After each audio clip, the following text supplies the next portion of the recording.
Hello everyone, welcome back to the channel. In today's video, I'll show you how to log into your Yahoo Finance account quickly and easily. So let's get started. First, open the Yahoo Finance app on your smartphone. If you haven't installed it yet, make sure to download it from the App Store or Google Play Store.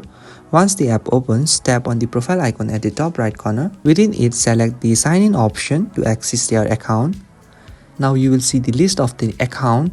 You can just simply tap on it, where it may sometimes ask for the confirmation message regarding to allow for the passkey, but for me it does not require as it is already allowed. But if you don't see your account, you can just tap on the add account and enter your Yahoo email address or phone number that is linked to your account, and then tap next, and where you can type your email address and then sign in. But if you have two-step verification enabled, you will receive a code on your mobile or email. Enter the code to complete the login process. Once signed in, you can now explore your watch list, track stocks, follow market news, as well as personalize your Yahoo Finance experience.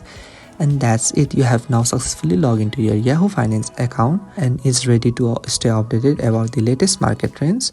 So if you find this video helpful, please do not forget to like and subscribe to the channel. Thank you for watching, and I will see you in the next video.